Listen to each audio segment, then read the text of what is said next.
I'm your producer, Todd Bartu, and this is Offshore Explorer.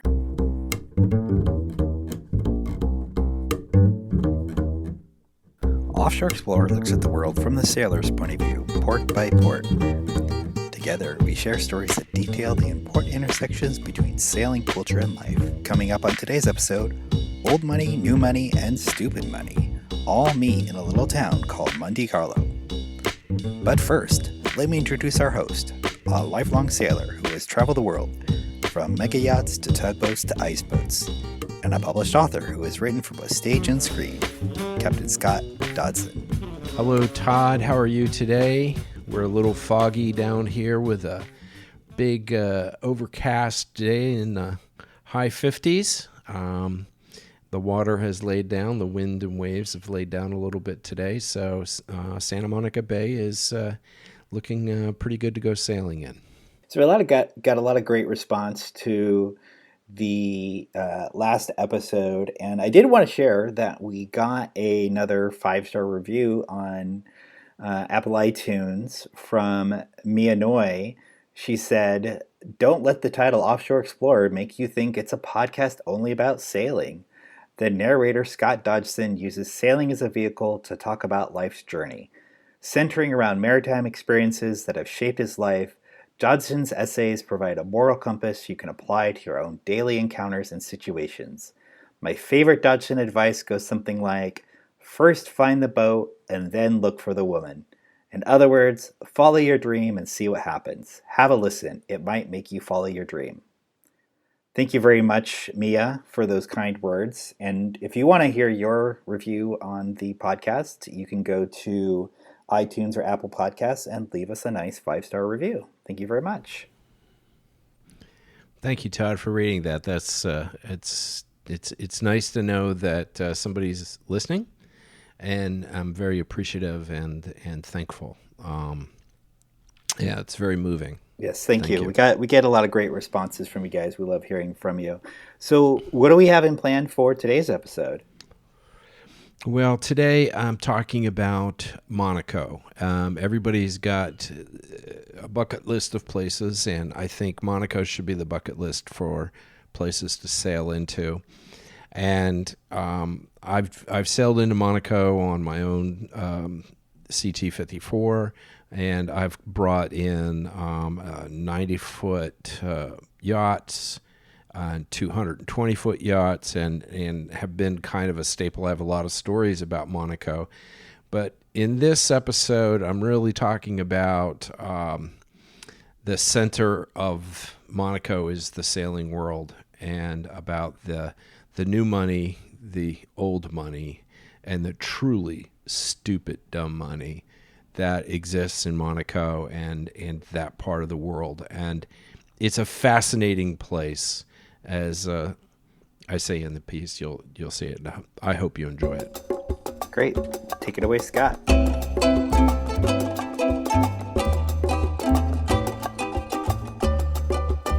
Monaco.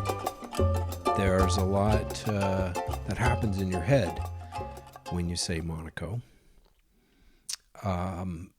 Some people, or probably a great percentage of people in the world, when you say Monaco, we instantly think about the Formula One race in May in Monaco. And the Formula One race has a great deal of influence in Monaco all throughout the year. But that's one way people will think about it. Another way, and if you're a little bit older, you might kind of remember this. And if you don't remember it or know it, it's probably something you should look up and experience for yourself, because it's one of the coolest things. Grace Kelly and Cary Grant filmed a movie, To Catch a Thief, which when it came out was a great movie. Great number of people watched it. It was a real Hollywood kind of blockbuster at the time. And Grace Kelly was a huge star. And I mean, there's no stars like her today at all. what was even more amazing is she ended up marrying the Prince of Monaco. And this was a fairy tale in its making, and it was worldwide coverage. We're talking about the late 50s, early 60s. It was a real all-American girl, beautiful all-American girl going to marry a Grimaldi, which, by the way, the Grimaldis have owned Monaco for close to 700 years. Their family line has existed for that long. Prince Albert is now the ruler, his father having passed away. But there's this panache, there's this flavor, there's this mixture of old money, and I mean really old money, and new money, and just plain dumb money. Now, the first time that I went into Monaco, I was on my CT-54, and I sailed out of Nice, and it's not very far. I just motored. It was a beautiful, quiet morning, as you'll find in the Mediterranean for most times during the summer.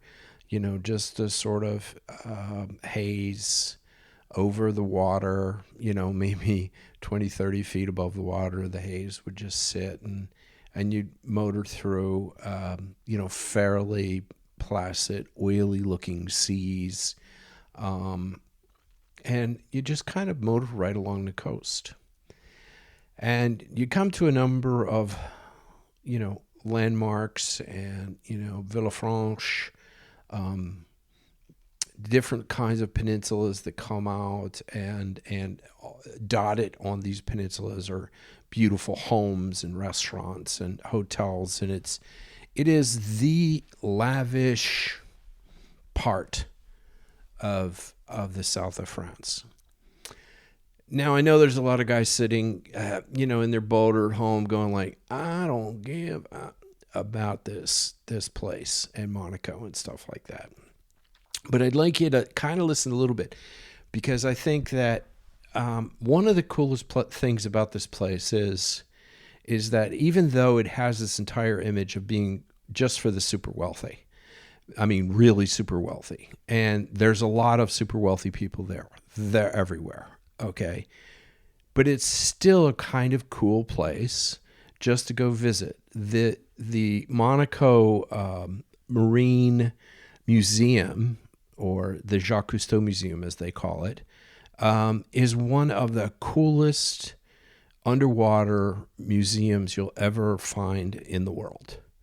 I mean, it's definitely some bucket list stuff, and it's even cooler if you can take your boat in there. And I'm saying this because I don't want you to feel like you're intimidated by all these big mega yachts.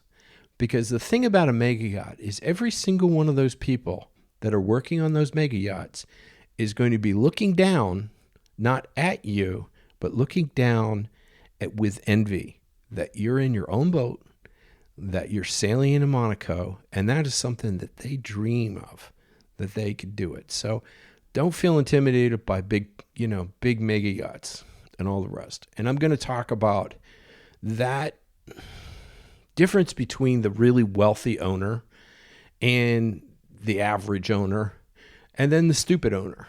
And stupid owners are across all social norms and contacts. They're everywhere, okay? And it's hard to not run into stupid owners, okay? But I'm counting on the fact that probably most of the guys and gals that listen to this podcast are not part of that crowd. Otherwise, I'd probably have a much bigger following. Just kidding. So it's safe to say that, honestly, there's no other place in the world like Monaco. Somerset Maugham, famous British writer, said of Monte Carlo. Now, Monte Carlo is the town in Monaco. Okay, it's a town in Monaco. Monaco is the principality. Monte Carlo is the town. And of course, we all remember, James Bond at the casino in Monte Carlo and stuff, which I might add, the casino is okay to go to. Compared to Vegas, compared to other places, maybe even Atlantic City, it's a little dull and a little old-fashioned. But even with that, it has a kind of charm. And you don't even go in there during the day. You don't go into the casino. I mean, midnight, maybe. 1 o'clock, better. And it's a good place to go get a drink, throw down a couple of bucks and let it ride on whatever. And you could play it that way. But it's really sort of frumpy, to say the least. Unlike the James Bond movie where it says, shaken, not stirred. Bond. My name is Bond. James Bond. These are all like the cultural things that are all around Monaco. So I came in with my boat, puttering along, and called on using channel 16, and then I switched over, and I think it was channel 12 with the dockmaster, the harbor master, and they're pretty good. They do speak some English most of the time, and depending on who you get, but for the most part, the dockmasters do speak English because they have to deal with a lot of English captains and, just generally. And then they will tell you where to go for your boat. And this is when you get really segregated. So I ended up coming over and getting in the little marina part because my boat wasn't, 600 feet. And so you get to go, tie up to the dock. It's not that expensive to stay overnight or for a couple of nights. It's on par with everything else. This is a surprising thing about Monaco in general. It looks real expensive. It can be really expensive. Don't get me wrong. But if you're wise and kind of shop price, you can find all sorts of bargains because you have to remember there's a lot of people that are not rich that live in Monaco. There's a lot about the people of Monaco that a lot of people don't understand. There is a lot of working class folks. All these hotels and businesses and bakeries and restaurants and you can't just be somebody come in there and try to work. It's the people of Monaco, the Monegasque, they have the right for the jobs, and it's in the law. So, like a French person can't come in and just start working in Monaco at a restaurant or something. They have to be Monegasque. They have exceptions and rules. The great thing about Monaco is there's always exceptions and rules. Lots of exceptions and rules. And it depends on who you know. It's that old school, depends on who you know. But the prince is the key. He's in charge of everything. Their police force. You've never actually ever been to a place where I believe the statistic is there's one policeman for every 100 people in Monaco, and there are security cameras in every store, in every elevator, in the port, on the streets, everywhere. You're completely surveyed, and it's probably one of the heaviest surveilled places in the world. But because of that, it's very safe. And the reason that they have this surveillance is because there's a lot of very wealthy people, and there's also a lot of shady people. As Somerset Maugham said, Monaco is a sunny place for shady people. And this sunny place, and it is very sunny, it kind of sits in an interesting ecological temperate zone just below the Alp, and it can stay very warm almost throughout the year, and it's a lovely climate. It's a very lovely climate. So I brought my boat in. I got on the dock, tied it off, filled out my papers. I went to the office. I paid my fees. They're very efficient. They hooked me up with electricity. One of the things when you're in foreign ports is that there's always different kinds of electricity. Different plugs may be needed. Nothing is standardized in a lot of places. And it's kind of frustrating like that. I used to have, on my big boat, I had probably 10 different kinds of pigtails to plug into different kinds of boxes, different arrangements.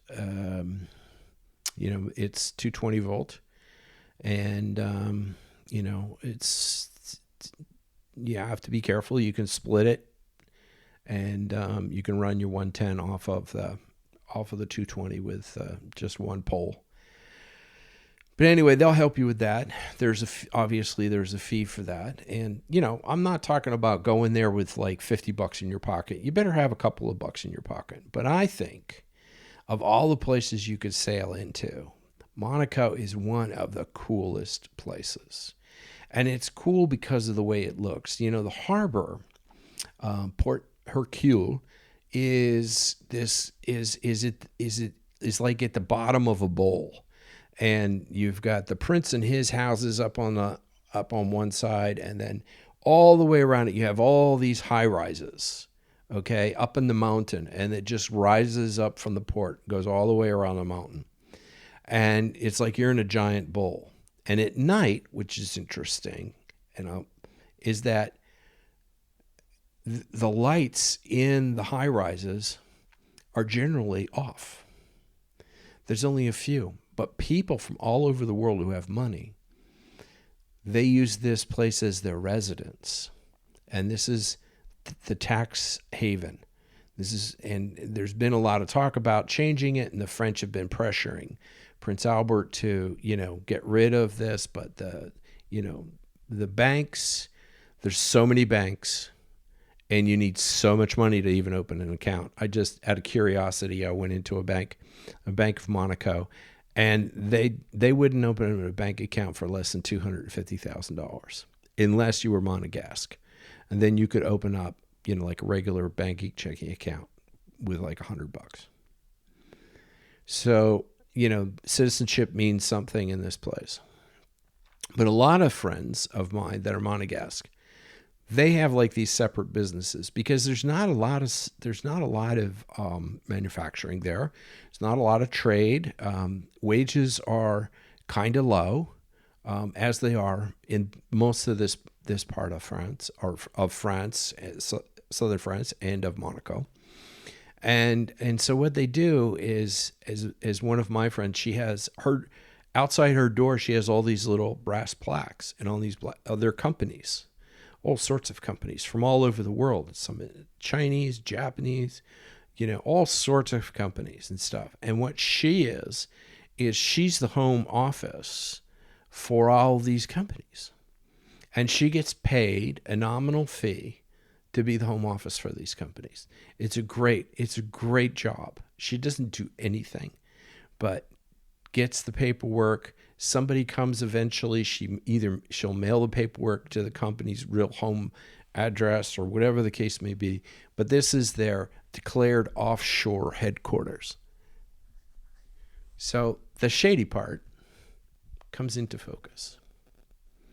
So one of the things that I was always fascinated with, and I love racing, love sailboat racing, but I also love Formula One racing.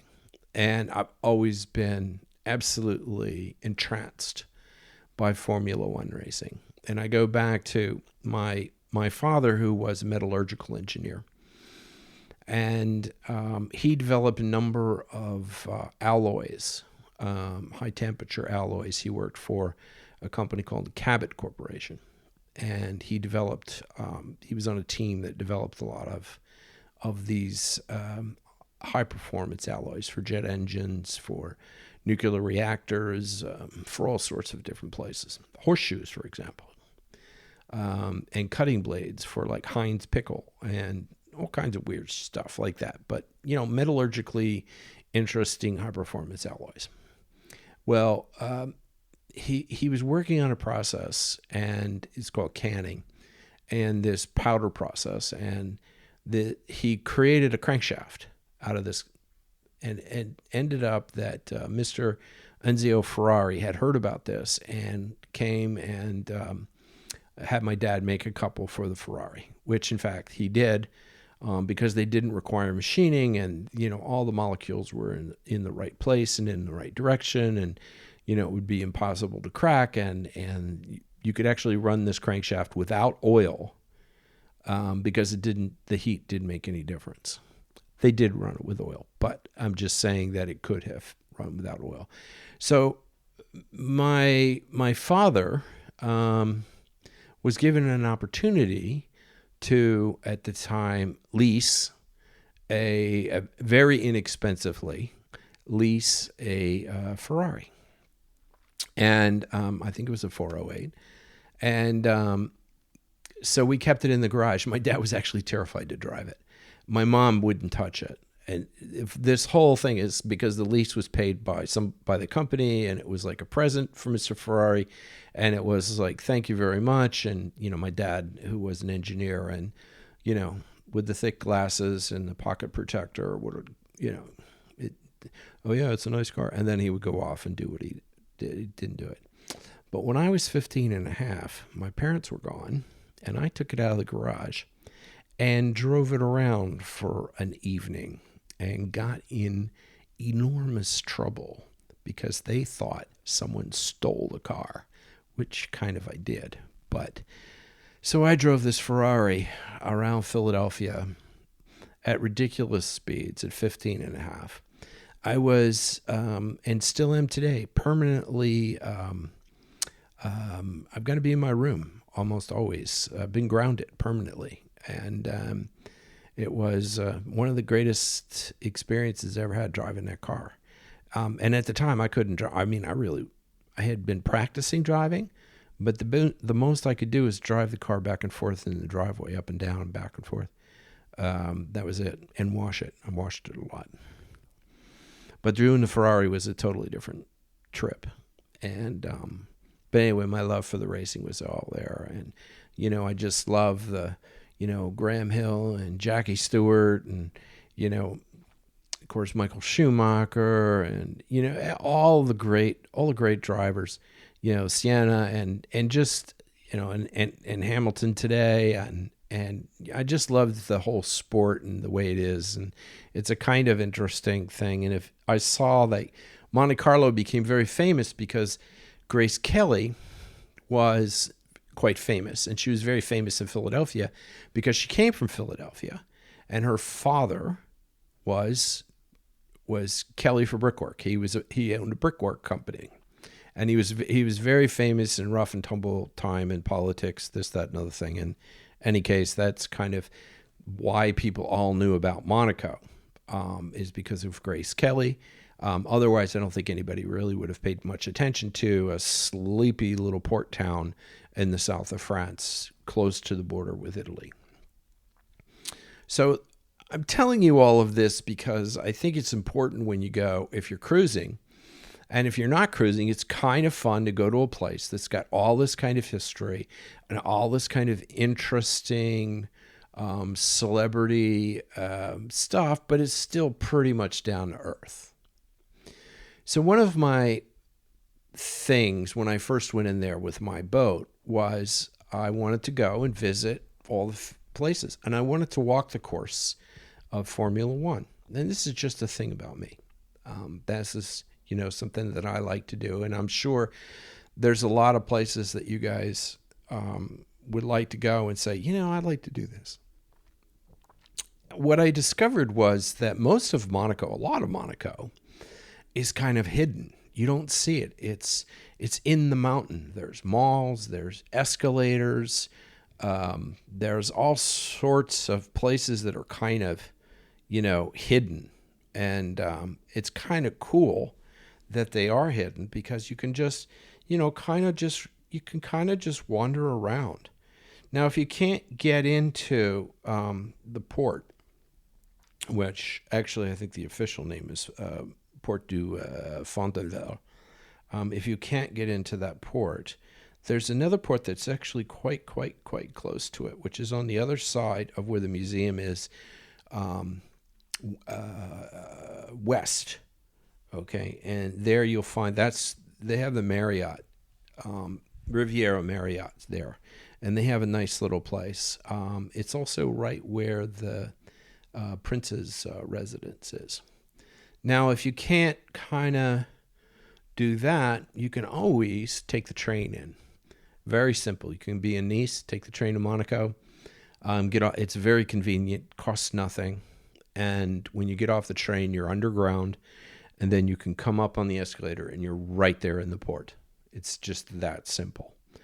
I had done that a number of times where I couldn't get my boat into the port, and sometimes that is a difficult thing, but there's always alternatives out there. And the ports, for the most part, are regulated price-wise. So, I mean, there are places that are really expensive, but if you see these giant mega yachts, they're paying the same footage price as you are.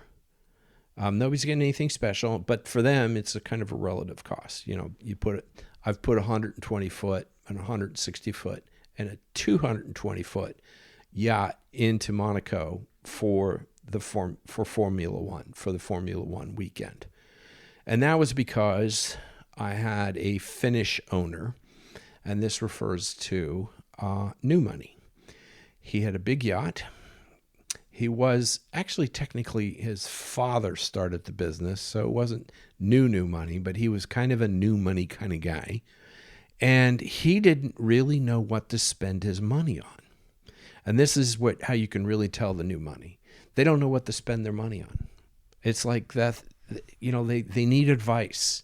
They don't get it, but they're in incredible competition with the old money.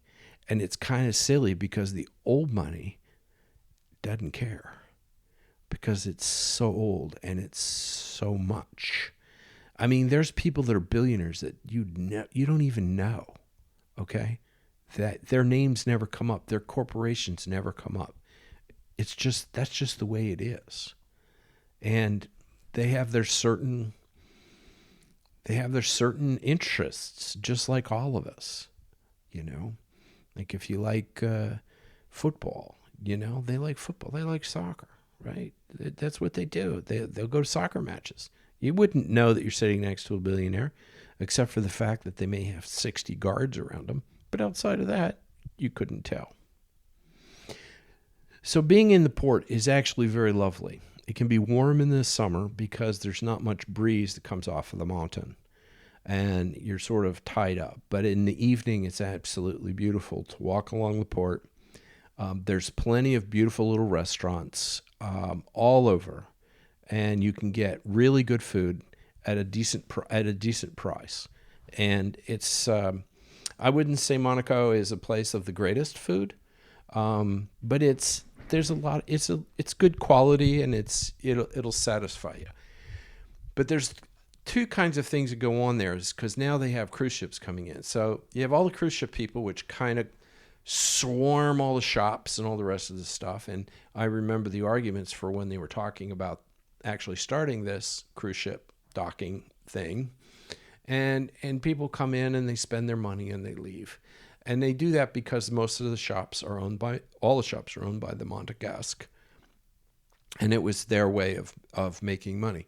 It's literally the same thing that happens in the Caribbean if you go into St. Thomas or St. Martin or any of those places. Cruise ship comes in, people disembark, they go out, they spend 200, 500, whatever, and they're gone in the evening, because that's kind of the way it goes. So that's kind of the new money, guys.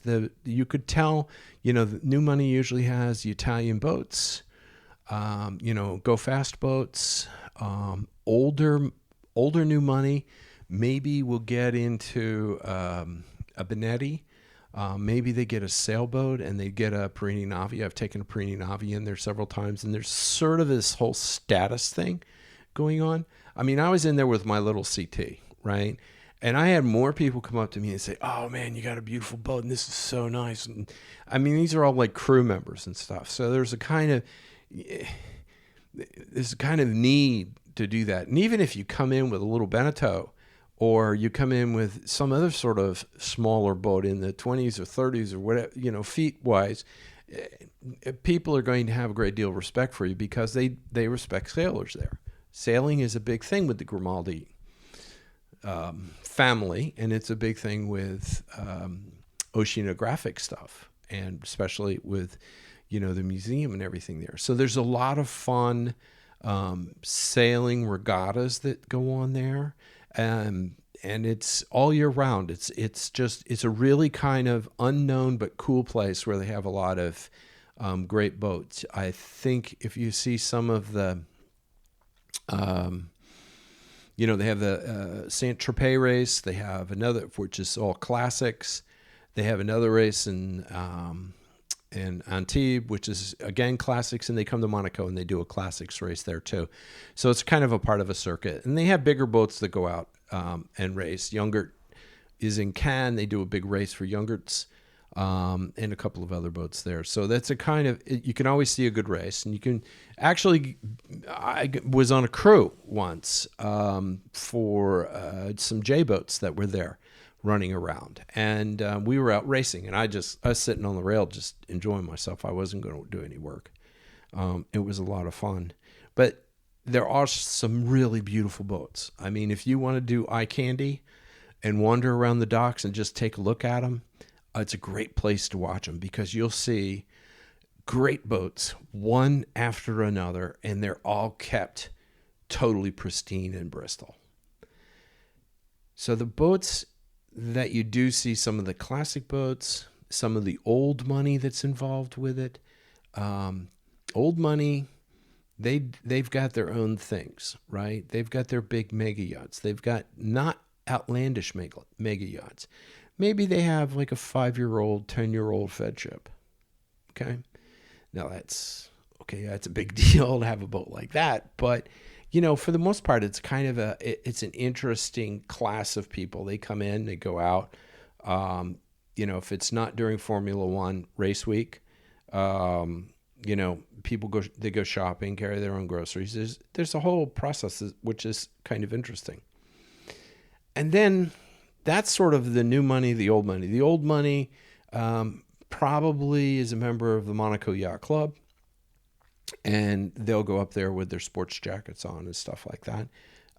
I worked for a man who was a member of the Monaco Yacht Club, and I got to go in and have dinner there a couple of times with all the, the ancient waiters and all the rest of the stuff. And it's just to be a part of that kind of magic, because if you have a lot of money, there's almost like an aura around some of these people, which is crazy to say because they're just like us, normal people. They're just people, right?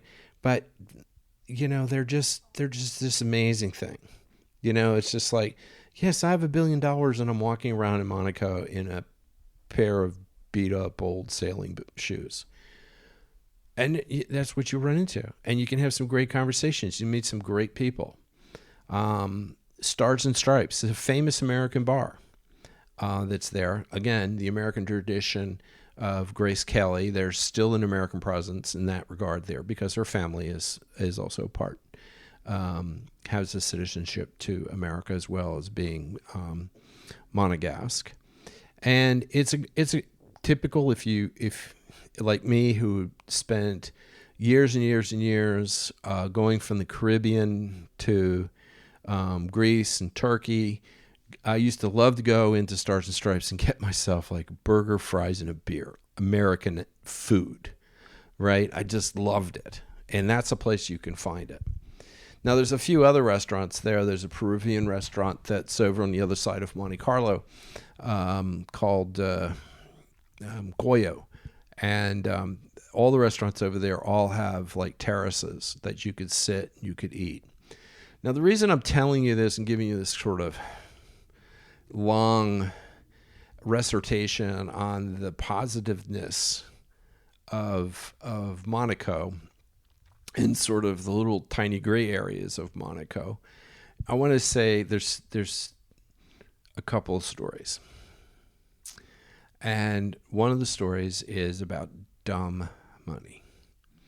Now, when the Russians were let out, I say that like, they were trapped. When the Russians were let out, they came to the south of France and to Monaco literally with bags of money, most of it stolen.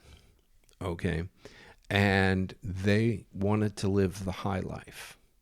They wanted to buy big mega yachts, but they didn't know how to go through with it. They didn't know how to buy. They used to. I had them stand at the passerelle on the dock, looking up with two suitcases, big ass suitcases full of cash, and say, "I want to buy this boat." Like they were going to move on just as soon as they hand me the cash. True story. And that's the dumb money. And what they do is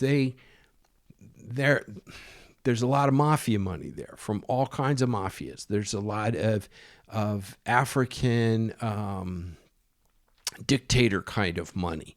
There's a lot of dirty money in general there.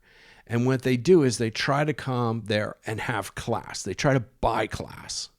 And you could see it eventually in the boats. Like the Russians, they love to buy themselves the Italian boats. They bought Italian boats. They went through Italian boats like you couldn't believe. And then somebody said to them, "Oh, you should have a Fed ship." And then they started to build their own boats. They're going to build a big Dutch boat. And now you have a lot of these Russian people that have these oligarchs who have these big mega yachts that, they're just bigger than cruise ships, But the problem with this is this is dumb money. This is just people throwing money around. And they're dumb people that spend money like that to a certain degree. And I don't mean to be harsh, but it really isn't necessary because who are you trying to impress? That's the question. Who are you trying to impress? And it comes down. I mean, I had a Finnish owner and he was very competitive. A lot of these guys who have money, and look, having money doesn't mean you have more character. Probably means you have less. It doesn't mean that you're a super special person. It's just you lucked out in the whole world of roulette and money, and you ended up with a pocket full of it. And you've tried to figure out how to spend it. And a lot of these guys happen to be very, very, very narcissistic and selfish. The guy I worked for was the same way. That's the reason I quit working for him. But I was there, and we were in Monaco, and he invited Mika Hakkinen, very famous Formula One driver, world champion, and we were right next to, our boat was right next to Michael Schumacher's boat. Two famous race car drivers, world champions. And, that was the party between the two boats. And this was very impressive for this guy. And he could go back to Finland and say, "This is what I did in Monaco with all my money." And it made a difference for him. For me, it was just a very hard day.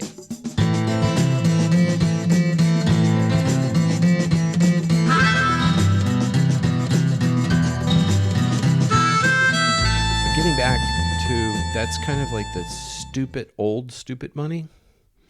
And one story was a friend of mine who is South African. He brought in, it was a Benetti. And he had a new owner, and the Benetti was owned by these guys who were Austrian. And they were Austrian. They owned a big TV network, loads of money, and absolutely no morals whatsoever. And he was, my friend Joshua was he was a South African guy, a very high moral bar. And he was very upset when they asked him, could he get them some hookers? Some, call girls, some escorts, and all the rest of this stuff. And he was totally baffled. He couldn't figure out why anybody would want that. And he couldn't figure out a lot of stuff. So he came to Scott, and Scott hooked him up, spent tons of money. They came, the escorts I got out of France, all these girls, they're gorgeous, they're intelligent, they know how to do the game, and they're quite expensive. and can be a lot of fun. And that's just kind of what they do. They're not idiots, these girls. Anyway, I had them all come down, flew them down on their private jet, and got them on the boat. And then this crazy thing happened is the owners sent the captain away, the South African guy. And actually, he didn't go far. He took like a vacation and left me sort of partially in charge of his boat, just looking after it. And this is a Benetti. It was like this was a 120-foot Benetti, okay? And there was people the engineer would come and check on the boat, but he wasn't allowed to be on the boat while the girls were on. There was like this real restricted kind of thing. But I was, because I ended up getting all the girls, and we were docked right next to them in Monaco. So these two guys who own these Austrians who own the big channel, the television station. I won't say their names and stuff like that because they're really quite famous. And they did have something. If you really want to know, they had a lot to do with Formula One until suddenly $1 billion went missing, and which is typical of the people in Monte Carlo or Monaco. So they had to leave because there was an emergency. So the two of them left, and there were four girls left on the boat. So I ended up partying with them for, like the rest of the time that they were there for like a week. It was all paid for. We had a blast. They were so much fun. The pressure was off. They didn't have to impress anybody. It was just people out there, going around. And a lot of people in the marina, and this is something you have to be very careful about, a lot of people in the marina can see what's going on. It's like a big bowl, right? So everybody knows what everybody else is doing business-wise. So they see me cavorting around on the dock with all these beautiful girls, right, who they all assume are hookers. And I developed a very fast reputation at that point as being a player in Monaco. And it wasn't through, me trying to be a player. It was, taking care of them, being on the boat, having to make sure that they got food, we all went out one time. We did a couple of, we had a couple of parties and stuff like that. And it all worked out really, really, really well for me and for them, because I got paid. They got a giant tip. They got flown back in a private jet back to Paris, and they were off on their next gig. I mean, we're talking $20,000, $30,000 a day for these chicks. It's great work if you can get it. But this is kind of the whole thing about Monaco. This stuff happens, and it happens on a regular basis. But if you're a regular sailor, okay, you're kind of scratching your head about this stuff. It's just like, because it's like, it's outside the wall that you live behind. And I ended up having this time of cracking it. Now, another thing about this, and this is kind of an old money story, which is, as many of you can guess, that I am a writer, and I've been a writer for a very long time. I've written a number of movies, and I had a friend of mine who was an American who introduced me to this woman who was very well connected to the Monaco Opera. And she hooked me up with this Italian composer, young guy, and I was going to write a libretto. And we got paid a commission to do a new show for the Monaco Opera Company. This opened up a part of Monaco that I didn't even know existed. This was the Old Money I Love Opera Group. So I went to see this woman, my American friend. She took me up there, and I went to see this woman. And at the time, age is important here. So at the time, I was about 45, 46, maybe. She was probably late 50s, early 60s, and absolutely gorgeous. And she was sitting by the pool in a chase lounge.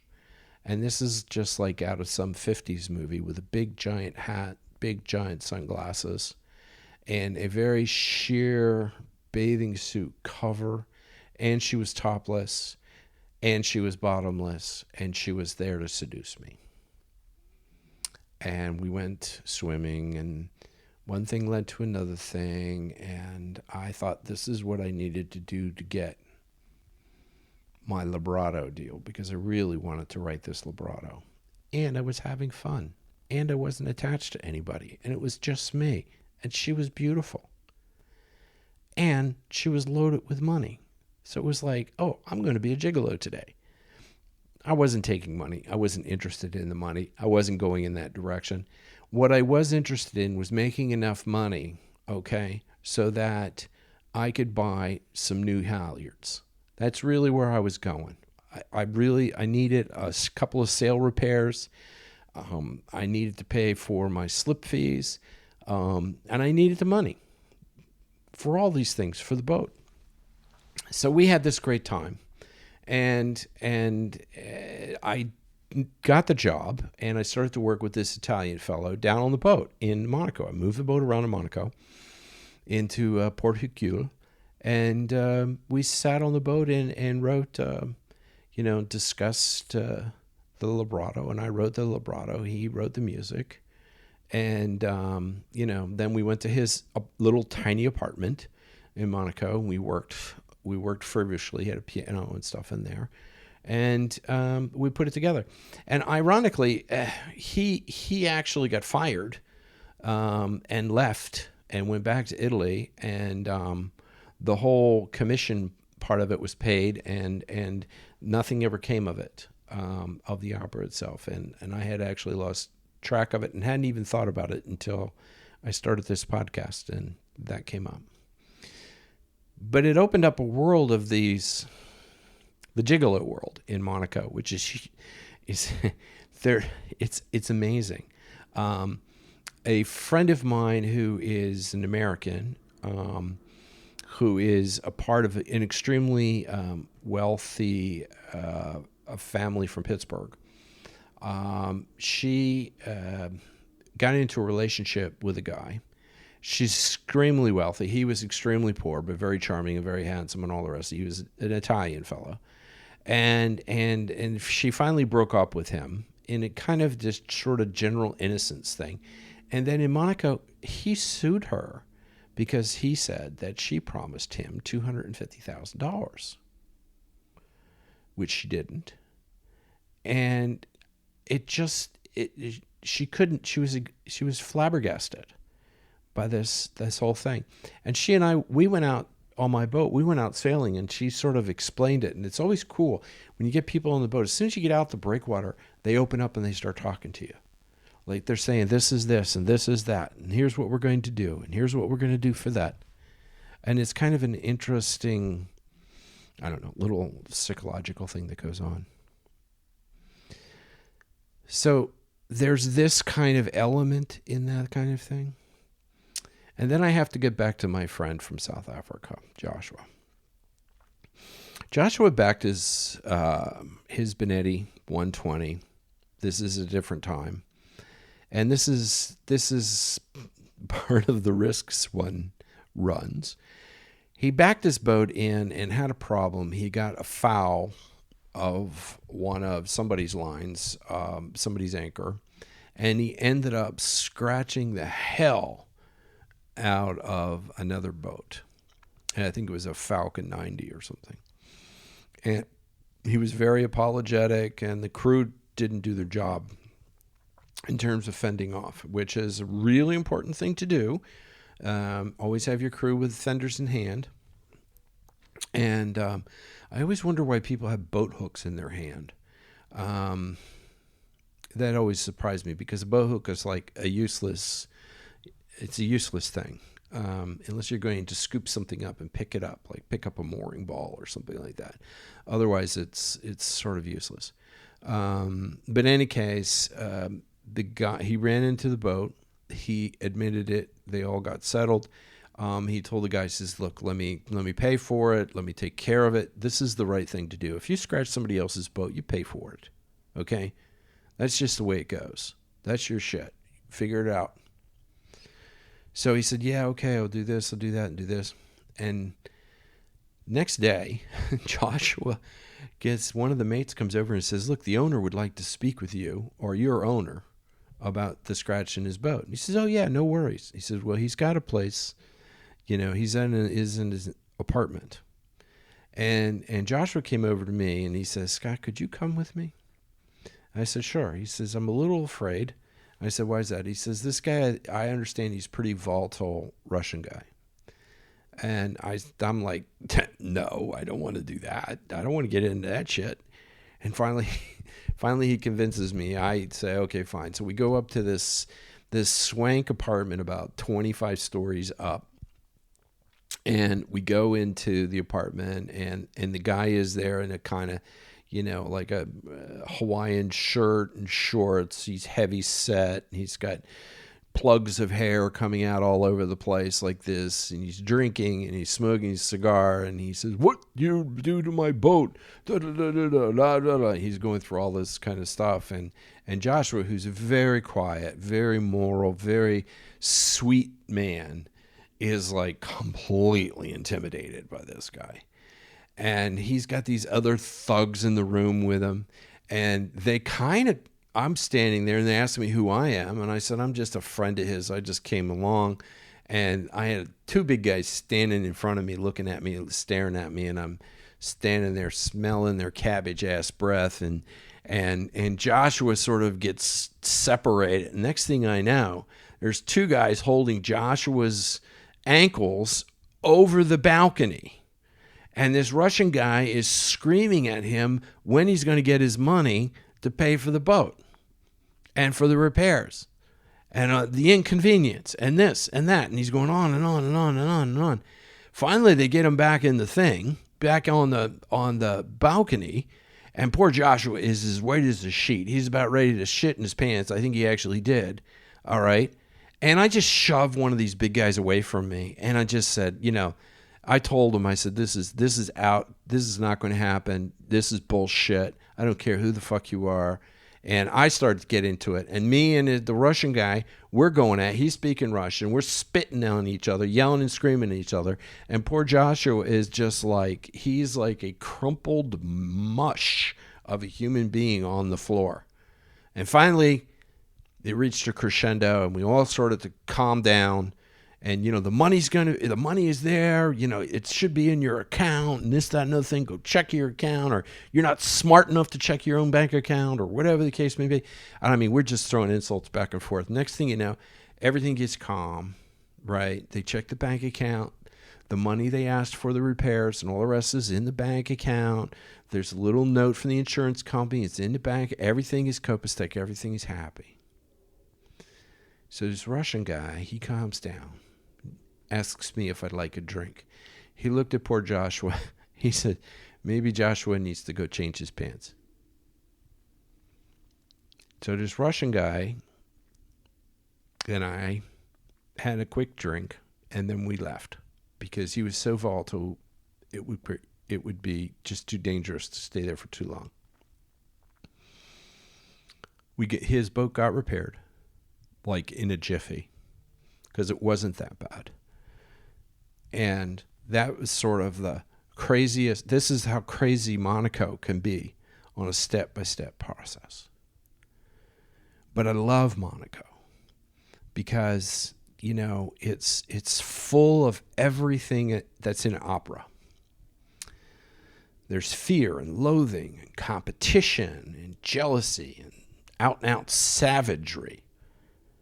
There's pettiness and anger, and all of this is done with a kind of glossy smile of polite irony.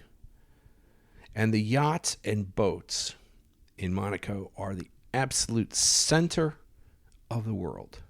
If you have a boat in Monaco, I don't care if you have a dinghy in Monaco, your ego can rest assured that you'll be respected by everybody that's in the sailing community there. Because it's really a sailing community. So you got the new money who doesn't know how to spend money, who's generally rude, who don't know shit, and are always looking to figure out how to compete. And their problem is there is no competition because you can't compete with old money. Old money has class. In some cases, they don't have any class at all. And I'm talking about money that's hundreds of years old. I'm not talking about like they made their money, 2 generations ago. I'm talking about old money that has been made. Like I worked for this wonderful Argentinian man and his family, and they had a beautiful boat. They had 7 boats in the world. Okay. And I asked him once, I said, well, what do you do? And he said he was an industrialist. He didn't own a bakery. He didn't own a paint company. He didn't own a cement factory. He didn't own a cattle ranch. He owned all that stuff. Okay, he was an industrialist. He was polite. He was the most polite man in the world. The worst thing he ever said to me was something was unpleasant. Other than that, he was very easy to deal with. I worked for people that that knew money, that would yell and scream over nothing. Save a dime here or whatever the case. These people they didn't care about. They had their routine, they had their life, they knew what they wanted. And this is what they would do. And in Monaco you get all of these things. The dumb money like the Russian money, and there's other dumb money there that do stupid stuff with their money and throw elaborate parties and try to impress everybody, and nobody really pays attention to them. They go in and they spend thousands of dollars in a restaurant over, $5,000-$10,000 easy. People drop cash left and right. And the place is filled with celebrities. A lot of the race car drivers in Formula One, they live in Monaco for the tax breaks. There's a lot of very wealthy bankers. Monaco is really a banking center. And all those bankers, they may be boring fellows with bald pates, but they are quite powerful. And they do a lot of crazy stuff. But Monaco is sort of the home for all that crazy stuff. And the person who rides over that is the Prince of Monaco. So in a sense, this is not reality. And in another sense, it's really reality. And having a boat and sailing in and sailing out, it's a great place to do that. It's the services are wonderful for the boats. It's worth a stop if you can't get your boat into Port Hercule. You could put your boat in Nice, plenty of slips in Nice, or even Antibes. I used to take the train from Antibes to Monaco, go through Nice with the train. It doesn't cost very much and it's very cheap. But one of the reasons that we like to travel, and we like to travel by boats, is to see the different kinds of neighborhoods, the different kinds of ports, the different kinds of people. And in Monaco, you'll find a very exclusive group of maniacs, of wealthy people, sort of a tribe unto their own. And but always great respect for boating, and a great time to go boating there, and it's a great place to see amazing boats.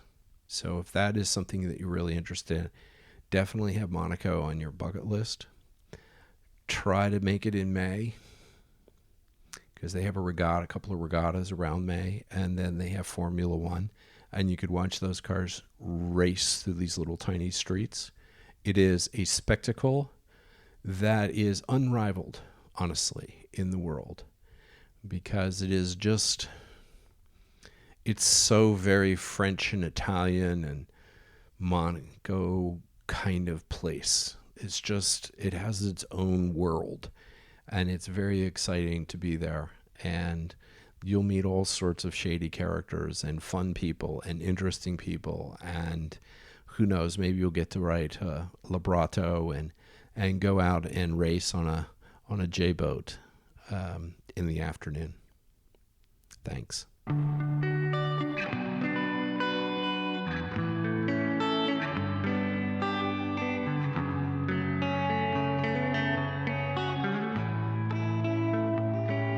Thanks for sharing, Scott. That was a really interesting story. I've been to Monte Carlo a couple of times. You see the casino, and they park the fancy cars out in front, and we always take the train over from Cannes because it's a very short train ride. Just if you're in the area, just grab a bottle of wine, sit on the train. That nice trip along the coast. It's a great view. Um, it's something I really enjoy going to see. It's like its own little world there. Yeah, yeah. It is a very, and I mean, it's only been there and like this for about 700 years, so it's nothing new. Rich people have been going to Monaco forever because the Grimaldis were the bankers of Europe for centuries.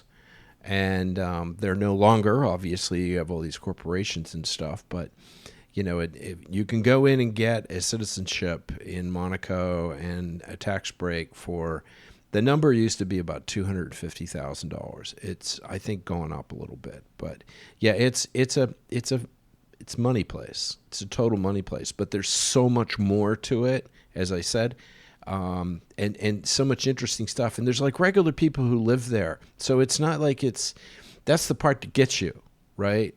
They're just, regular folks doing their thing. You can have a coffee at a little cafe and, everything's cool. But it's a very unique place. There's no other place in the world like it. Yeah, absolutely. I would totally recommend if you're in the neighborhood to go check it out. So, what do we have planned for next week's episode? Well, you ask me that all the time, and today I really don't know. To be perfectly honest, I have been thinking about a variety of different things, and I haven't had an idea sort of, jump at me. So next week is going to be a bit of a surprise, although I'm kind of leaning towards the environment. I may make some comments about that. Thank you for tuning in. If you liked this episode, be sure to leave us a review. You can find past episodes on Apple Podcasts, Spotify, iHeartRadio, or wherever you get your podcasts. You can find us on Facebook and at offshoreexplorer.org. Our theme song is sung by Paulette McWilliams, with additional music by Amano Itomi and Tommy Twang. Until next time, fair winds and calm seas.